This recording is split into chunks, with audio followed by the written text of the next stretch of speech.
terrorism, banditry, kidnapping, human trafficking, trafficking in weapons, trafficking in drugs, climate change, resource-driven conflicts, etc., etc. Most, and mostly, investing initially in a national problem. These challenges evolved over time into transborder and multinational challenges. As a people, we are still counting the cost of challenges which different and armed criminal groups are posing to Nigeria and regional development. We know thousands of lives have been lost and continue to be wasted.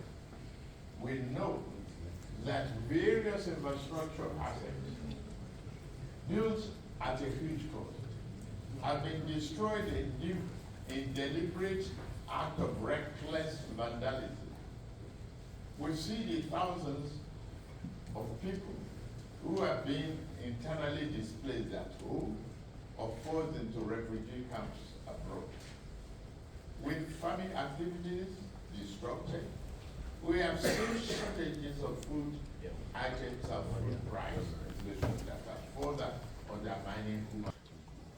I can go on and on in enumerating the costs have been and are still being inflicted on mass of the people by the crisis of insecurity.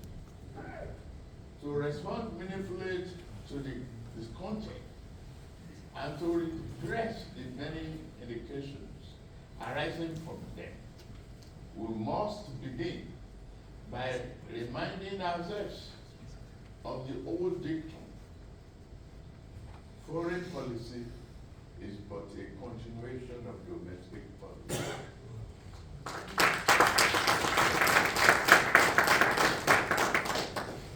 As the first step, we must recalibrate domestic policy in order to revamp the foundation on which our need to pursue human security rests.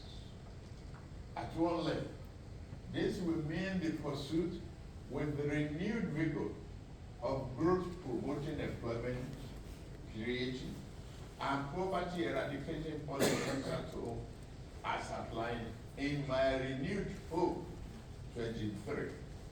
That is the action plan for a better Nigeria as adopted by my political party.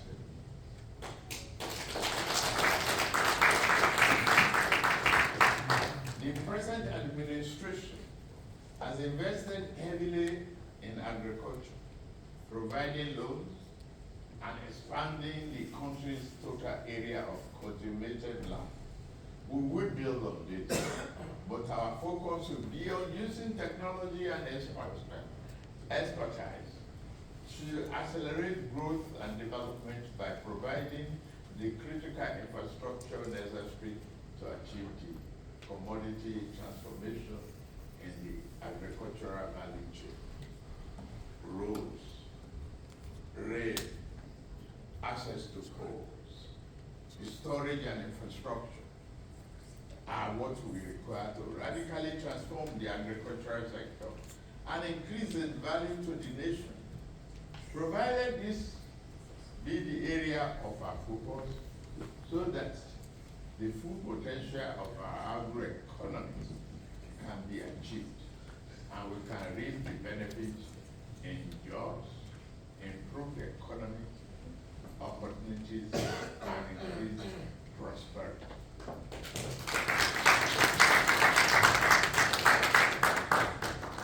Fixing the perennial redo of energy supply is another priority.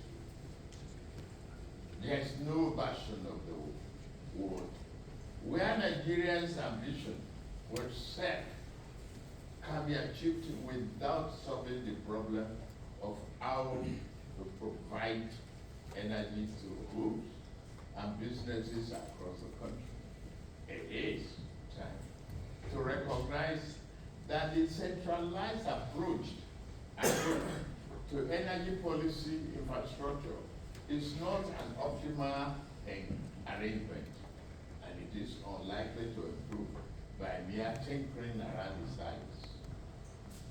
The federal government, as regulator and operator and the price fixer, is a broken model.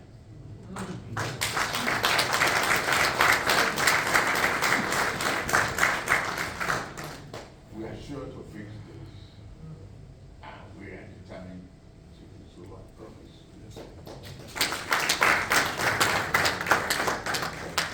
We have privatized the power distribution in Nigeria and generation to a certain degree. What we need to do going forward is to improve the enabling environment and further reform the legal regulatory framework to attract more private investment in the sector, as we have experienced in the telecom industry. And I believe that the private sector is the engine of economic progress, is evident and documented. However, fundamental flaws with the basic design of our national economy impede the private sector from playing the role it ought to and adding the value it is capable of doing. In this instance, the government must act as a catalyst. We shall do this on all fronts. We will address the conflict between monetary and fiscal policies.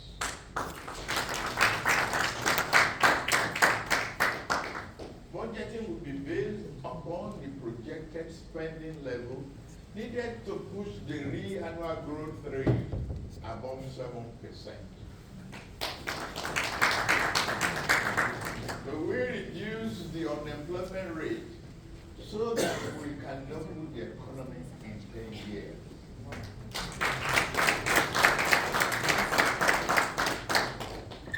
At another level, we must learn to make foreign policy work better for our domestic, social, economic, and political priorities.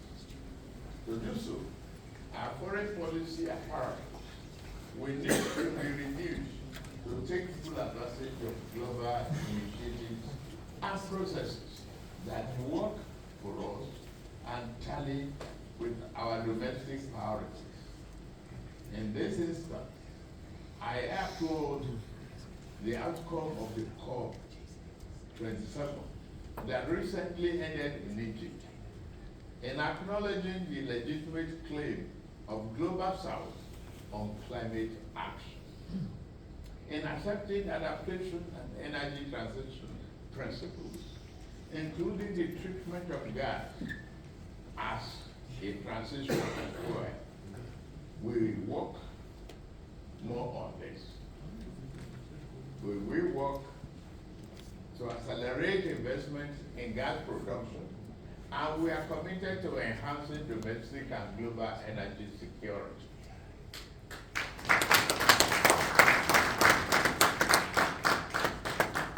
Furthermore, beyond what we do nationally, we must also become much bolder as Africans in our effort at regional and continental integration and security.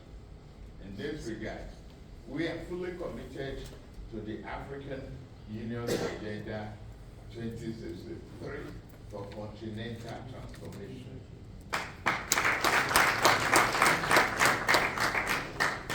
Amidst the changes taking place in the global order, the primary duty of leadership in Nigeria, and I dare say all Africans, is how we think a vision of national development and security that is human-centered, not foreign policy that is crafted to fit the priorities of rebirth and accelerated progress.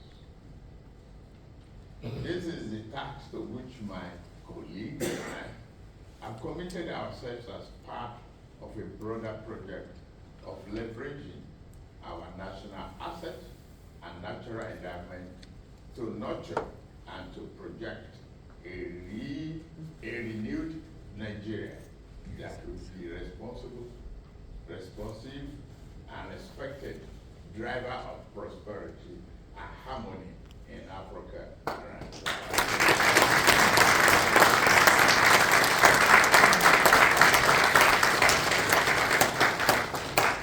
I am confident that the Nigerian people will go to the polls in a few short months and give me their mandate. Yes, sir! Come on!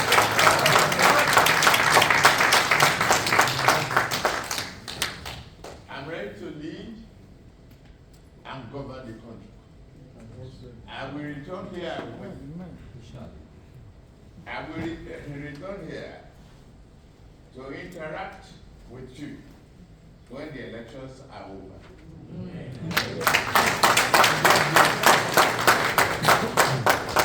I will come, not with a long list of priorities for the future, but with a plan for the collaboration and the best interest of the country. I love the country I love and dedicate myself to for a lifetime. I hope you will receive me then.